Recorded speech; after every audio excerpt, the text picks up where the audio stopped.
The 10 News Weather Authority, always watching and tracking for you from the JES Weather Center. Good evening, everybody. I'm meteorologist Edward Shaw.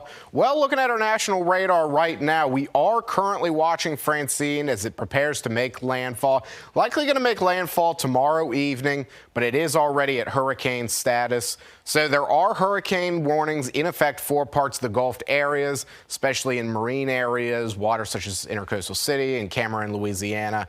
Thinking could see some pretty gusty winds with this storm, as well as quite a bit of flooding. So let's time everything out. Expecting to make landfall tomorrow afternoon into the evening, and really just going to be stronger and stronger as the night progresses. Now, already reached hurricane status, so we got that box checked. But now we need to watch for dangerous storm surge and flooding along the Gulf Coast, especially areas such as Galveston, Lafayette, New Orleans, everywhere essentially within Louisiana. Now, as it continues to make its way inland, it's going to start to develop a little bit more of a tornado risk as that eye wall makes its way onto the coast and makes landfall. That's going to be where we see the greatest risk for severe weather, for tornadoes, wind, and flooding. Damaging wind gusts are likely pretty much around the entirety of the lower Mississippi Valley, so we're just going to have to watch as this storm makes its way further to the north. Could see a lot of flooding as well.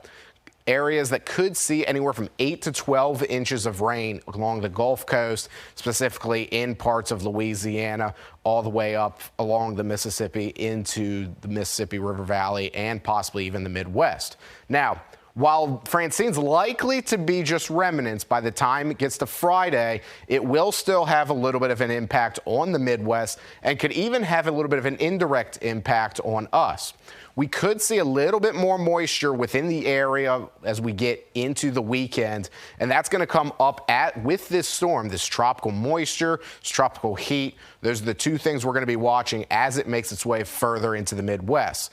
However, for us, we have this high pressure system that's keeping us mostly dry. That combined with the mountains making a geographic barrier for us, keeping some of this cooler air in, while at the same time providing us with cloud cover from the outer bands of Francine. So, could see a little bit of an uptick in humidity, and certainly going to see some cloud cover this weekend along with a few possible pop-up showers. Low temperatures tonight in the 50s and the 40s across the region. And tomorrow, most of the country is going to be in the 80s, possibly up into the 70s further to our north. As for us, we'll have high temperatures again, pretty similar to today, low 80s, 83 Roanoke, 81 in Blacksburg. And those temperatures are just going to stabilize over the next few days. So going to be something to monitor. Just keep in mind that we'll have nice weather after all of this goes out of the way. So 83 tomorrow, 80 on Thursday, and then we dip into the 70s from all that cloud cover within the area. Do have that chance of showers through each of our zones. Thinking if we do see any rain, going to be further to the west. But, John, looking at the temperatures, the 70-degree temperatures, I'm a fan of 70s any day.